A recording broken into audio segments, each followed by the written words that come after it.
स्वामी समर्थ महाराज की जय। विद्यार्थी मित्रों, 2026 हे नववर्ष सुरू झालेलं आहे आणि या नवीन वर्षातला पहिला महिना म्हणजे जानेवारी महिन्यामध्ये एकूण 4 रविवार आहेत, त्यातला हा दुसरा रविवार आहे. आणि आज आपण एकत्र का आलेलो आहोत? कशासाठी? बालसंस्कार वर्गासाठी आलेलो आहोत. आल्यानंतर आपण सर्वांनी पायावरती पाणी घेतलं, आपली चप्पल पादत्राणी स्टँडवरती ठेवली. त्यानंतर आल्यानंतर आपण औदुंबरला 11 प्रदक्षिणा घातल्या आणि औदुंबरला प्रदक्षिणा घालत असताना मंत्र म्हणालो, दिगंबरा दिगंबरा.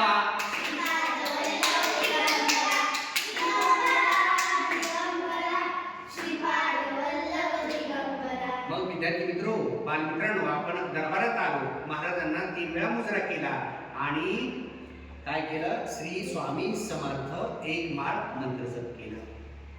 हे करत असतानाच आपण गणपती स्तोत्र, प्रज्ञाविवर्धन स्तोत्र, सरस्वती मंत्र काय केला? आपण म्हणालो. आणि हे करत असताना यासोबत आपण योगासन घेतली. योगासनामध्ये आपण भुजंगासन, अष्टांग दर्शन, बरोबर, आणि त्याचबरोबर वेगवेगळ्या आसनांच्या माध्यमातून सूर्यनमस्काराची ओळख प्रात्यक्षिकासह करून घेतली. त्यानंतर आपण सुविचार आजच्या बालसंस्कार वर्गाला सुरुवात केली. ही पुस्तकं ही प्रामाणिक आणि निष्कपट मित्रासारखी असतात. पुस्तकं ही प्रामाणिक आणि निष्कपट मित्रासारखी असतात, म्हणून आपण पुस्तकाच्या सहवासात राहिले पाहिजे. ग्रंथ हेच मित्र या वचनाप्रमाणे पुस्तकं आपल्याला खरं ज्ञान देत असतात, खरा मार्ग दाखवत असतात, म्हणून आपण पुस्तकाशी मैत्री केली पाहिजे. त्यानंतर आपण पुढे आलो. आरोग्यशास्त्र या उपक्रमामध्ये 64 भाज्यांचं महत्त्व आपण अभ्यासलं. बघा, भारत भूमीमध्ये वेगवेगळे सणवार उत्सव आहेत. शाकंभरी पौर्णिमा आहे, देवीचा मंत्रच आहे. या सर्व भूतेषु शक्तिरूपेण संस्थिता नमस्तस्ये नमस्तस्ये नमस्तस्ये नमो नमः. आई भगवती मातेला शाकंभरी पौर्णिमेनिमित्त 64 भाज्यांचा नैवेद्य दाखवला जातो. खरं तर या कथनामध्ये आलेल्या ज्या आयुर्वेदामध्ये महत्त्व असणाऱ्या 64 भाज्या आहेत, त्या भाज्या तुम्हीही खाव्यात, चांगलं आरोग्य जपावं, ही त्यामागची भूमिका असते, बरोबर. हे करत असताना आज आहे 11 तारीख, 11 जानेवारी. आज आपल्याला माहिती आहे की भारताचे दुसरे पंतप्रधान लालबहादूर शास्त्री यांचा आज पुण्यस्मरण आहे. त्यांनी कोणता नारा दिला? जय जवान जय किसान, हा नारा त्यांनी दिला आणि परिवर्तन घडवून आणलं. त्याचबरोबर उद्या आहे सोमवार. सोमवारी राजमाता राष्ट्रमाता जिजाऊ माता यांची जयंती आहे. त्याचबरोबर स्वामी विवेकानंदांची जयंती आहे आणि स्वामी विवेकानंदांची जयंती जन्मदिवस हा काय म्हणून साजरा केला जातो? राष्ट्रीय युवक दिन, युवा दिन म्हणून साजरा केला जातो, बरोबर. हे महात्म्य आणि महत्त्व आहे.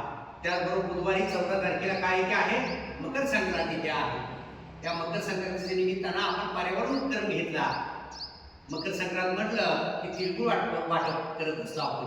तिळगुळ घ्या आणि गोड बोला, असा प्रेमाचा, आपुलकीचा, स्नेहाचा भावबंध आपण जपत असतो. आणि हे करत असताना, तिळगुळ वाटप करत असताना आपण पतंग उडवण्याचा प्रयत्न करत असतो. पतंग उडवण्याची मौज मजा लहान थोर, स्त्री पुरुष सर्वजण घेत असतात आणि आपण पतंग उडवत असतो. म्हणून पतंग उडवत असताना त्याला आपण दोरा बांधतो. तर तो दोरा म्हणजे मांजा न वापरता आपण काय वापरायला पाहिजे? साधा दोरा वापरायला पाहिजे. मांजा वापरल्याने काय होतं बरं? अशा पक्ष्यांची नरडे कापतात. अजून बरं, म्हणजे मांजा हा धोकादायक आहे. मांजामुळे अनेकांना जीवांना, मनुष्य मात्रांना काय आणि प्राणी मात्रांना काय, या मांजा हा काय आहे, धोकादायक आहे.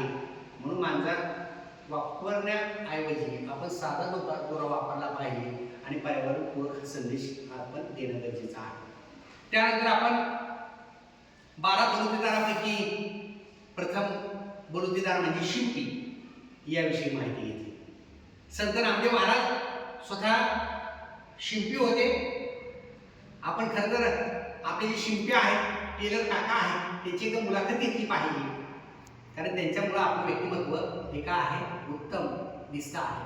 म्हणून आपला भारतीय पोशाख जो आहे तो भारतीय पोशाख आपण परिधान केला पाहिजे. साडी, धोतर हा भारतीय पोशाख परिधान करणं हे आपल्या संस्कृतीची ओळख आहे. परंतु आपण सगळेजण पाश्चात्य आहार विहार शैली पोशाख याचा अनुकरण करतो आणि पाश्चात्य लोक समाज आपला अनुकरण करून दिसतात. स्वामी विवेकानंद याच्यावरती त्यांनी जे केलेलं जे वाक्य आहे, विचार व्यक्त केलेला की भारतीय संस्कृतीचं प्रतीक म्हणजे भारतीय पोशाखामध्ये दडलेलं दिसून येत आहे.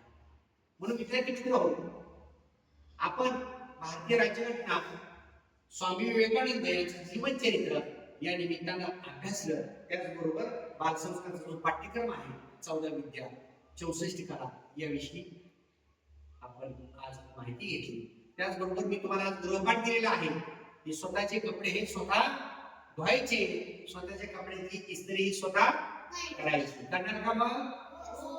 हा तुमच्यासाठी गृहपाठ आहे. आणि शेवटीच आता आपण सामुदायिक प्रार्थना घेऊ, हात जोडू आणि मोठ्या आवाजात म्हणूया, गुरु ब्रह्मा गुरु विष्णू गुरुदेव महेश्वरा गुरु साक्षात परब्रह्म तस्मै श्री गुरुदेव नमः. श्री स्वामी समर्थ महाराज की जय.